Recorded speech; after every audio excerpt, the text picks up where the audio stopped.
శివుడితో స్నేహం కావాలంటే అవిసె పూలు. పిల్లలు కావాలనుకున్న వాళ్ళు ఉమ్మెత్త పూలతో పూజ చేస్తారు. కలువ పూలతో పూజించినట్టయితే.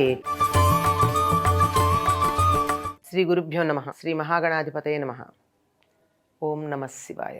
అభిషేక ప్రియుడైనటువంటి శివుడికి పూలతో పూజ చేస్తే కూడా కొన్ని ప్రత్యేకమైన ఫలితాలు ఉన్నాయని చెప్పి మనకి శివపురాణం తెలియజెప్తూ ఉంది. వాటిల్లో పద్మాలు చాలా ప్రధాన స్థానాన్ని వహిస్తాయి.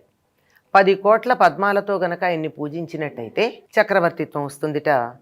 అదే బంధ విముక్తి కావాలంటే 5 కోట్లు, అలా తక్కువ చేసుకుంటూ వస్తే రోగ విముక్తి కావాలన్నా, మంచి అందమైన భార్య దొరకాలన్నా, విద్య లభించాలన్నా పద్మాలతోనూ శంఖాలతోనూ పూజించాలి అని మనకి తెలియజెప్తూ ఉన్నారు.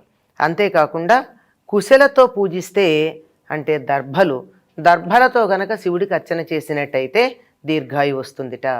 పిల్లలు కావాలనుకున్న వాళ్ళు ఉమ్మెత్త పూలతో పూజ చేస్తారు. మనకి ఉమ్మెత్త పూల పూజ ఇతర దేవతలకి చేయడం ఎక్కడా లేదు. ఇవి పూజకి పనికిరాని పువ్వులుగా చెప్పబడుతూ ఉంటాయి. శివుడికి ఉన్న ఒకానొక నామంలో ఉన్మత్త శబ్దం కూడా ఉంది. ఆయనకి ఉమ్మెత్త పూలతో పూజ చేస్తేట ఆయన ప్రీతి చెంది సంతానాన్ని కలిగిస్తాట. అదేవిధంగా శివుడికి మళ్ళీ వినాయకుడికి మాత్రమే ఇష్టమైనటువంటి పువ్వు మరొకటి ఉంది, అర్కము. అర్కం అంటే జిల్లేడు. అందులో తెల్ల జిల్లేడు శ్రేష్టం. తెల్ల జిల్లేడు పూలతో పూజించినట్టయితే శౌర్యం కలుగుతుందిట.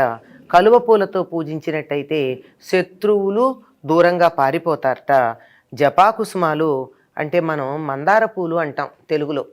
నిజానికి ఈ మందారాలని సంస్కృతంలో మందారం కాదు, సంస్కృతంలో వీటిని జపాకుసుమం అంటారు, మనమేమో తెలుగులో మందారం అంటాం. ఈ మందార పూలతో పూజిస్తే శత్రు నాశమే అవుతుందిట. గన్నేరు పూలతో పూజిస్తే శత్రు బాధ ఉండదుట. బంధూక పుష్పాలు వీటితో గనక పూజించినట్టయితే నగలు వస్తాయంటే పోయినవి కానీ కొత్తవి కానీ లభ్యమవుతాయి. ఇక జాజి పూలతో పూజ చేసినటువంటి వారికి చక్కని వాహనాలు లభిస్తాయి. అంటే మంచి వాహనం కొనుక్కోవాలి, లేక వాహనం మనకి రావాలి అనుకుంటే జాజి పూలతో ఆయనకి పూజ చేస్తే బాగుంటుంది. అందమైన భార్య కావాలనుకోండి మల్లెపూలతో పూజించాలి. మనకి మల్లికార్జునుడు ఉండనే ఉన్నాడు కదా దగ్గరనే శ్రీశైలంలో. ఆ విధంగా ఈ మల్లెపూలతో అందమైన భార్య, భోగాలు అనుభవించాలి అనుకున్నటువంటి వారు మొల్లపూలతో పూజ చేయాలిట. శివుడితో స్నేహం కావాలంటే అవిసె పూలు. అందుకే కార్తీక మాసంలో తప్పనిసరిగా శివుడికి అభిషేకం చేసిన తర్వాత ఒక్క అవిసె పువ్వైనా ఆయనకి పెట్టడం మనకి సంప్రదాయంగా వస్తూ ఉంది. వావిలి పూలతో పూజ చేస్తే పాపనాశం. దీన్ని సింధువారం అనే పేరుతో పిలుస్తాము.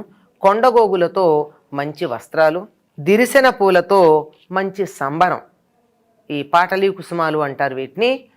ఇవి చాలా సుకుమారంగా ఉండేటటువంటివి శిరీష పుష్పాలు. వీటితో గనక పూజించినట్టయితే అంత సంబరమే సంబరం. అంటే జీవితం అంతా వేడుకలు సంతోషాలతో ఉంటుంది. నందివర్ధనాలతో పూజించినప్పుడు అందం ఉంటుంది. తుమ్మి పూలతో పూజ చేస్తే మోక్షం కలుగుతుంది. అందుకే మనకి తుమ్మి పూలతో శివుడికి చాలా ఇష్టంగా ఉంటుంది, ఆయనకి పూజ చేయాలని మనం అనుకుంటాం. ఏదున్నా లేకపోయినా కనీసం 2 తుమ్మి పూలన్నా తెచ్చి శివుడికి వెయ్యాలనేటటువంటి విషయం ఉండదు. కూరంటక పుష్పాలతో సంపద లభిస్తుంది. ఇన్ని రకాలైన పూల గురించి ఇన్ని వివరాలు చెప్పిన తర్వాత కొన్నింటి పేర్లు ఇందులో ఉండొచ్చు ఉండకపోవచ్చు. ఒకటి మాత్రం నిషేధించటం జరిగింది. ఏమిటంటే సంపెంగ పూలంటే అస్సలు ఇష్టం ఉండదు శివుడికి. శివుడికి ఎప్పుడూ సంపెగలతో అర్చన చేయకూడదు. సంపెగలే కాదు, మొగలి పువ్వు దేనికి పూజకి పనికిరాదు, శివుడికి అంతకంటే పనికిరాదు. అసత్యం చెప్పింది కదా మొగలి పువ్వు, అందువల్ల శివుడి పూజకి అసలే పనికిరాదు. ఈ 2 తప్ప మిగిలినటువంటి పువ్వులు వేటినైనా శివుడికి ప్రీతి కొరకు మనం అర్చన చేయవచ్చు. కానీ ఏ ఫలితం కావాలనుకున్నారో అది ప్రత్యేకంగా కావాలనుకున్నప్పుడు మాత్రం ఈ విధమైనటువంటి పుష్పాలతో పూజించటం మంచి ఫలితాలని ఇస్తుంది అని చెప్పి శివపురాణంలో నారదుడికి బ్రహ్మ ఉపదేశం చేశాడు. స్వస్తి.